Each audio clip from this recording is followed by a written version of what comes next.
what the actual name WAK means and where that came from. Well, my government name is Kevin A. Williams. My pen name for many years was my initials in reverse, WAK. People pronounce it as a word, because of that vowel, in the middle, but it's pronounced different ways in different regions, for different reasons, I guess. So, yeah, that's who I am. Originally, Southside Chicago. So how do you pronounce it? I don't even say it. You say WAK? I just don't say the word. Yeah. Okay, so you answer video. Okay. I don't say the word. I mean, I got different people. I heard WAK. I heard people call it WAK. Like say my guy Coach K, he'll say WAK. Ladies tend to say WAK. Midwest they say WAK. East Coast they refuse to say WAK. Yeah, because they're like, it's not WAK, yo. So it's different things in different places, but it's all good. Later on, I started using it to stand for wisdom and knowledge. Okay. Yeah. So. All right, that's fitting. As I got older. That's what's up. All right. And can you tell me a little bit about a young Kevin Williams, or I'm a Midwest boy, I say WAK, so a young WAK. Tell me kind of where you grew up. Give a little framework about a young you that represents the man you are today. Wow. Young me was just committed, just blind to if I was good enough or not, if I was skilled enough or not, just committed, just locked in, tried to, go fill out applications and go work for people, but I was just, really quiet, shy kid, and I wasn't a salesman at all, so when I tried to go get that regular job at 16, at McDonald's and stuff like that, just the whole process of walking in, asking to fill out an application intimidated me. So on the way back from the McDonald's, I started to stop into some small owned black businesses and asked them if they needed any artwork, and they all told me no. And so I finally went to the barbershop where I got my hair cut at, called Truth and Soul, and it's a guy named Hodge that owns that shop. And I mean, you got everybody from Common that got his hair cut there. We all from the same neighborhood. To, Kanye, Southeast Side Chicago, right off, Stony Island, 87th Street. And so you got an incubator of talent coming out of Southside Chicago. You got Bernie Mac, you got Dion Cole that's on Blackish, all kind of writers and actors and I was probably one of the only painters that I knew, and so it was such a unneeded skill in the hood. It was like, okay, we don't buy art, and so when I went to the hair salon, he said, go next door to Iris Nails, and Iris was a black owned nail shop, so that's how long ago this was. You probably ain't gonna see a black owned nail shop to save your life now. But back then, this was probably a $1 million plus business, and I went in, asked her, she had her fur coat on, getting out her 2-seater Mercedes, and, she walked in like Diana Ross, and I said, you guys need any artwork? She said, no, baby, I don't need no artwork. Talk to them girls over there in the hair salon on that side, because she had a hair salon she owned that was connected. Okay. And so the sisters was like, nah, we don't need no artwork. And then one of them said, yeah, we do need a price list, though. We need a price list. So I got a piece of poster board and did a price list for them and did a free drawing on there of a hairstyle, right? They liked the drawing. My lettering was all right, what I'm saying? But they liked the drawing. And so it was like, man, could you do like a couple of these drawings of just the hair for us, right? I said, okay, cool. So I did them. I ended up doing 6 drawings for $500, I think. But I had them on payment plan. She said, hey, come every Friday. I give you $100 every Friday. How old were you then? I was 17. Okay. I give you $100 every Friday, right? I said, okay, cool. So every Friday I go by, I'm getting my $100 like clockwork because it's packed in there. They're doing all the heads on Friday for the weekend. It's packed. So I started going further down that avenue. And it was hair salons almost on every block. Okay. So I'm hitting them all. And every Friday, I got them all on payment plans. I'm going by to pick up my money. So after I burnt up 87th Street, which is the closest street where I grew up on 91st, so 87th Street was the closest street. My high school was on 87th Street as well. Okay. And it was the largest black business district in the country at the time. And further down that street was a company called Soft Sheen Hair Products. They made Carefree Curl, owned by the Gardeners. So this was like a major corporation that was on the same avenue with these little hair salons. And so they would have product reps that would go out and sell hair products to the stylists. They'd come to the shop and then take their order for whatever products that company made. This guy named Lanyard Smith, who kept seeing my work in all the salons, gave my information to the people at Soft Sheen. I got a call to work as a cosmetology illustrator. I was 19 at this time, 2 years later, you know. And so I'm working with hairstylists and doing the step-by-steps for the brochures inside the product box. That was my first job. Okay. But in the process of that, I was learning how they did hair. So I was learning how to draw hair correctly, how to achieve a style. You know, you part here and do that, and the occipital bone and different things. And they're teaching me anatomy of the head at the same time. So all these things is happening. So that's how I started. That's what's up. I might have seen one of those Carefree Curl illustrations back in the day when I was trying to get my Billie Jean on. So, you know, a lot of people wonder where, like, the 4 women under the hair dryers that I did for Motions, how that came about. That developed from my start. That's how I started. I was a beauty illustrator.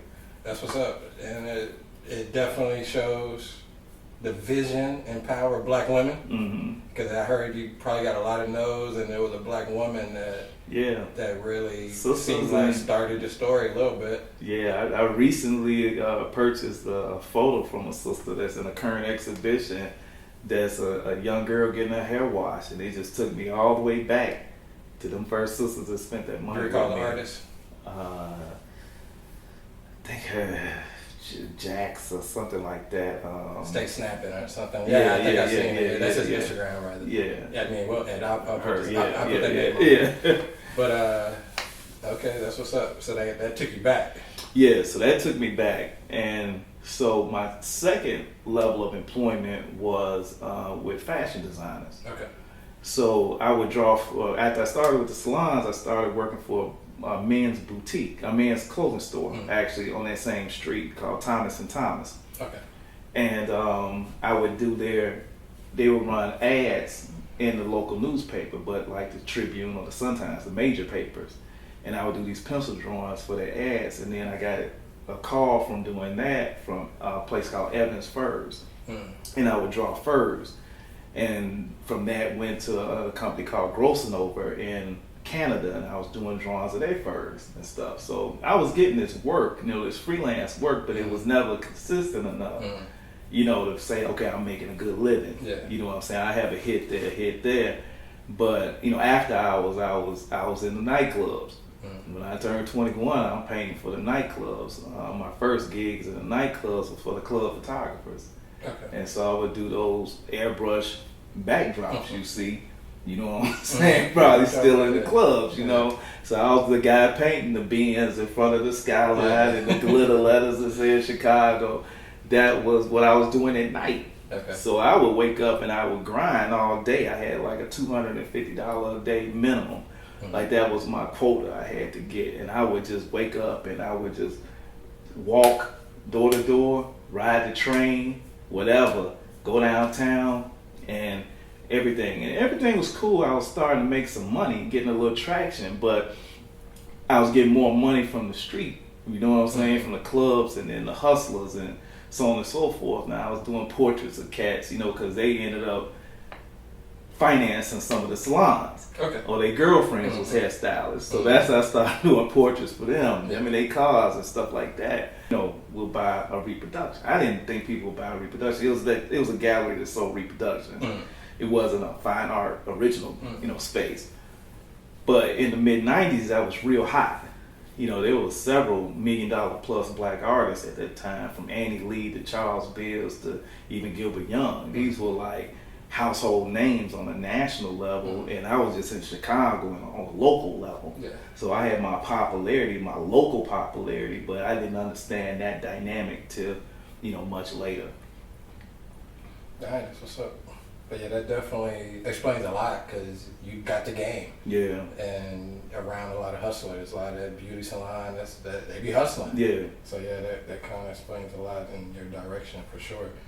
So at this time, you said that you were 16 or 17, and you were already really pursuing your art career. Yeah. When did it click that you chose art, and was it always art? Well, no, it wasn't. It wasn't. I basically got discovered in high school.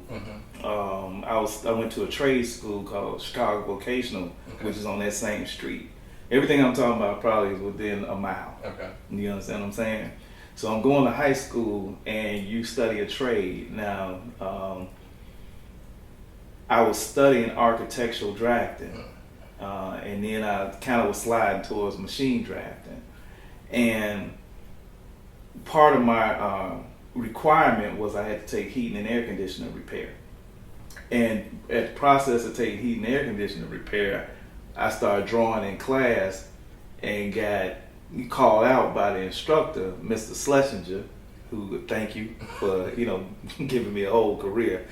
But I was drawing in his class, and he was like, let me see what you're doing, okay, hey, look, I'm going to give you this F, but I'm going to give you a chance to make it up extra credit. And I was like, man, what you need me to do? He's like, I want you to do a drawing of my dog. Right, that was my extra credit.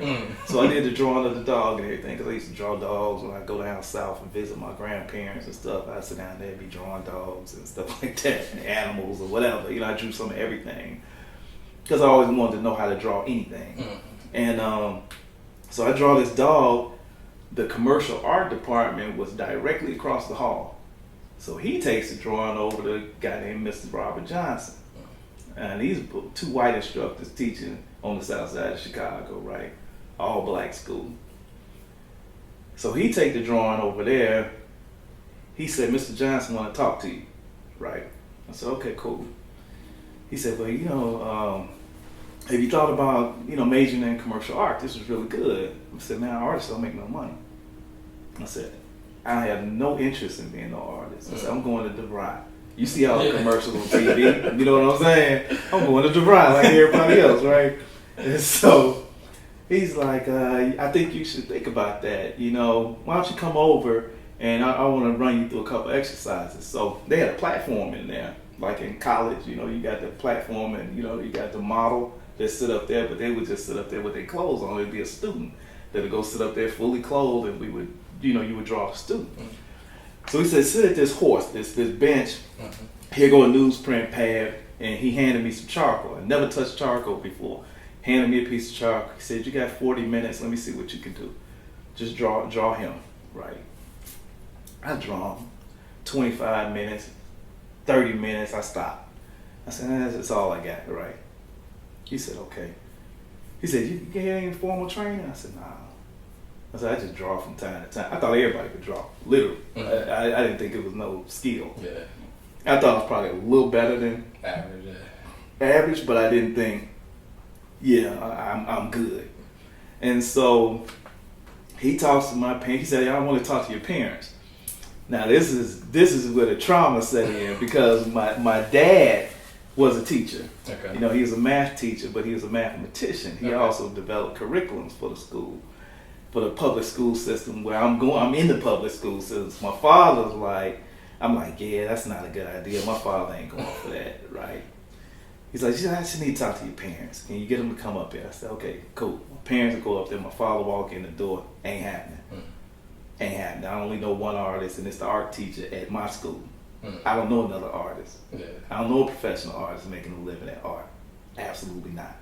Right? So he says, this is what I want to do. I want to work with your son, because I was going in my junior year. So I'm going to work with your son for 1 year. Just let me work with him for 1 year. It ain't going to hurt if he decides to go back into his regular major for his senior year. Let me work with him for 1 year.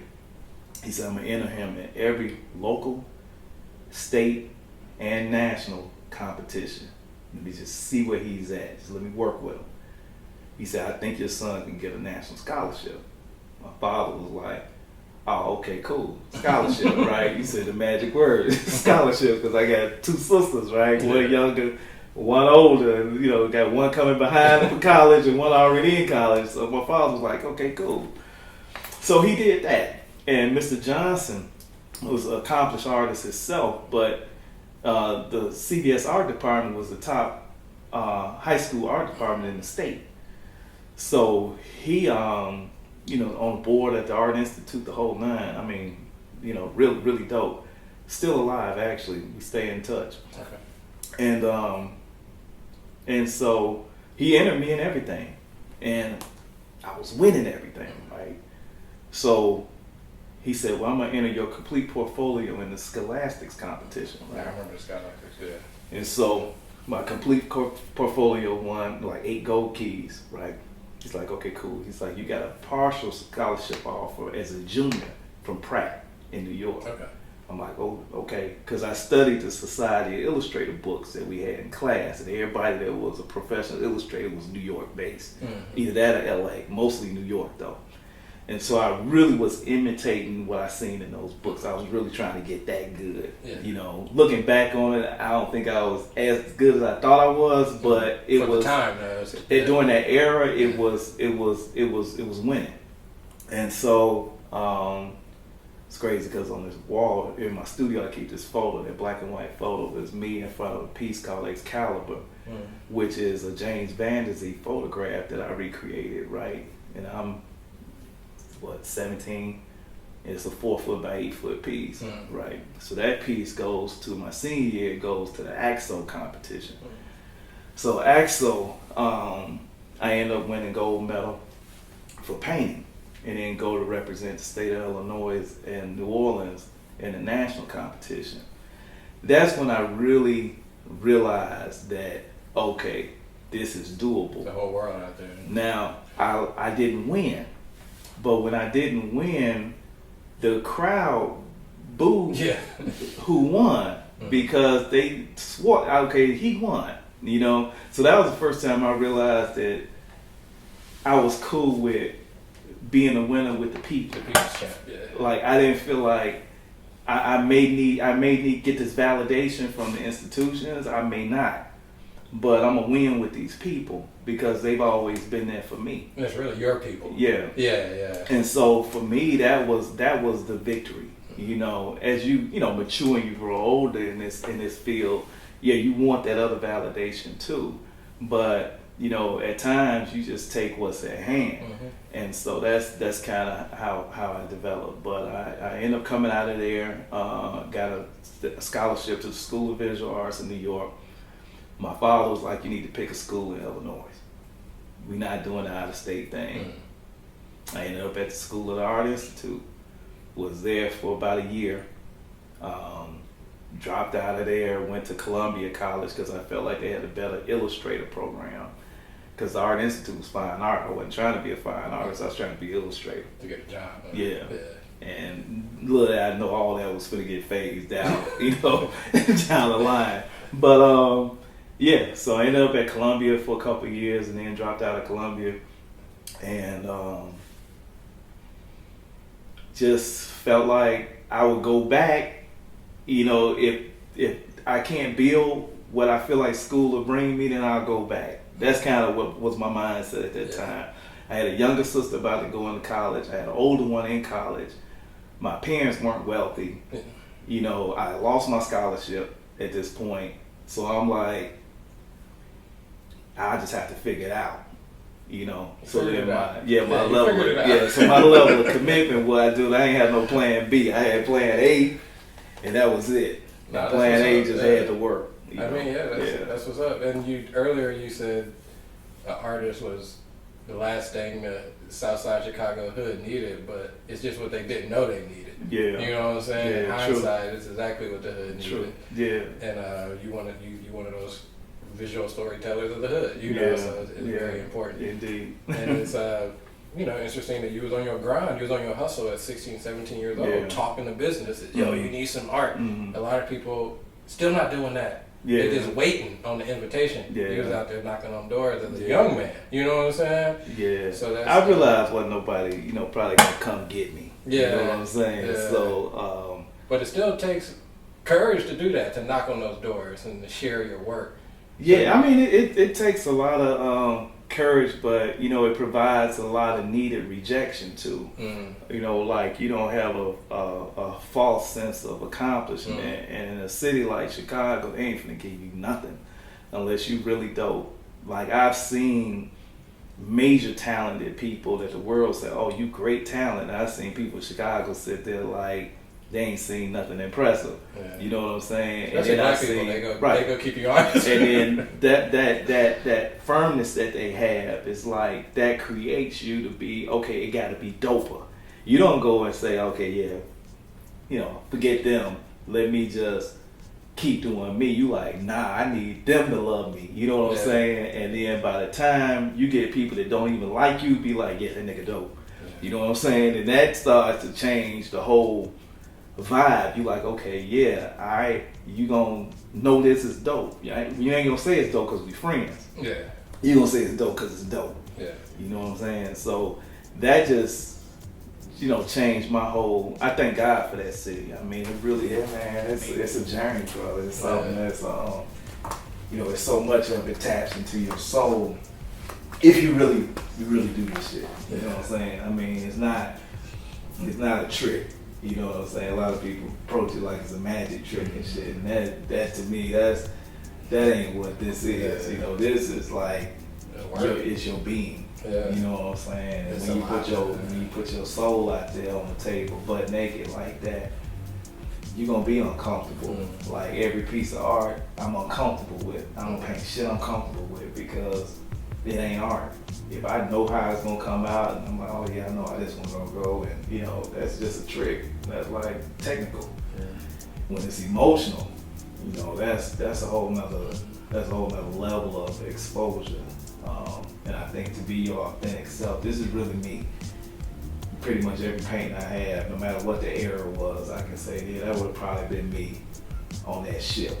Nah, I probably wouldn't have jumped in the ocean and got ate by the sharks simply because they took my queen. So I'm gonna go ahead and endure so I can have these ancestors. And then my ancestors, one of them will probably be an artist, and he'll be standing there one day telling people and painting and showing them how strong we were. You know what I'm saying? So you have to be authentic with yourself. So a lot of the vantage points the artist painted from it just because if they come to my heart as a black man and it came to another black man's heart 400 years ago. You know what I'm saying? We still the same man. Yeah. We just live in a different time. True. Yeah. When I make my 15 cents, I carry it home to Roseanne.